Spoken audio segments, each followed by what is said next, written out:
Por que a filosofia de Zaratustra foi quase esquecida? Zaratustra fez oposição ao mero comércio com Deus. Zaratustra era contra a aquisição de renome e poder por meio da exploração da fé, e rejeitou o sacrifício de animais como fonte de renda para os líderes religiosos.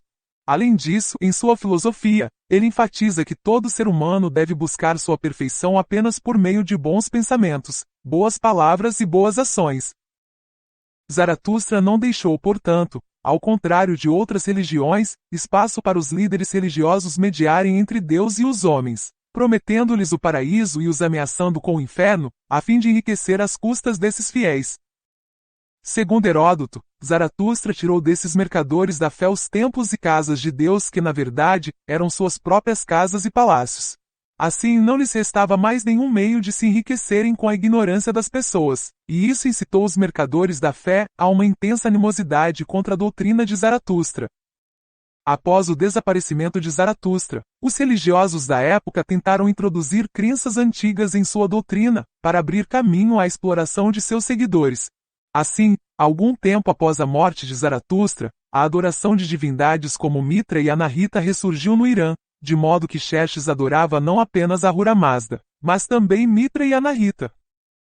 O rei Xerxes, contrariando os princípios de seus antecessores Ciro e Dario, depois de conquistar os gregos, ordenou a destruição dos templos de Atenas, o que levou Alexandre, o macedônio, após a derrota dos Aquemênidas, a ordenar a destruição de Persépolis e das bibliotecas do Irã.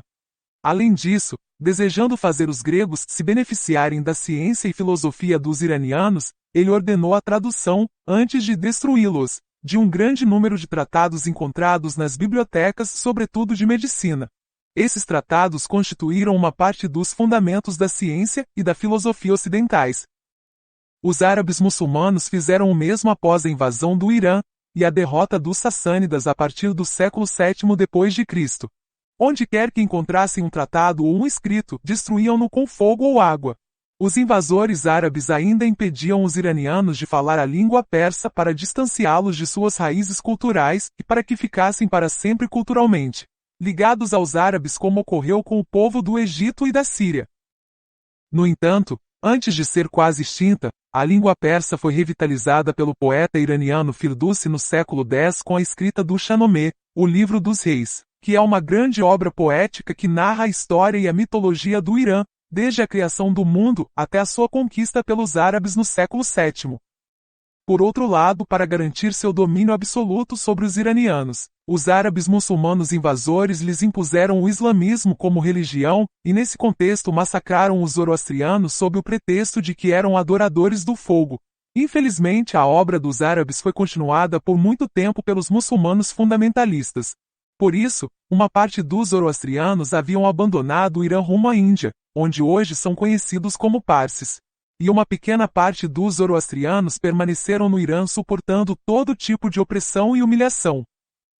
A opressão contra os zoroastrianos que restaram no Irã diminuiu apenas no tempo do Shah Reza Pahlavi, ou seja, o rei do Irã, até a Revolução Islâmica de 1979, que o derrubou e instalou uma república islâmica sob a liderança de um ayatolá. De qualquer forma, o discurso e a filosofia de Zaratustra, transmitidos oralmente por vários séculos, foram infiltrados com pensamentos e preceitos que não têm relação com os princípios fundamentais do ensinamento de Zaratustra. Isso ocorreu principalmente devido ao trabalho de comerciantes de religião que buscavam seus próprios interesses ludibriando os fiéis. Assim, certos ritos e filosofias relativos às divindades como Mitra, Anahita e Zurvan foram introduzidos na doutrina de Zaratustra e a prejudicaram. Hoje, estudos linguísticos mostram que muitos vestígios do Avesta não têm ligação com os preceitos de Zaratustra, e que foram sendo acrescentados ao longo do tempo. Sem dúvida, os especialistas e estudiosos dos Gathas, os hinos de Zaratustra, estão perfeitamente cientes de que os acréscimos, feitos pelos inimigos de Zaratustra e pelos mercadores da fé, não são admitidos pelos zoroastrianos mais conscientes.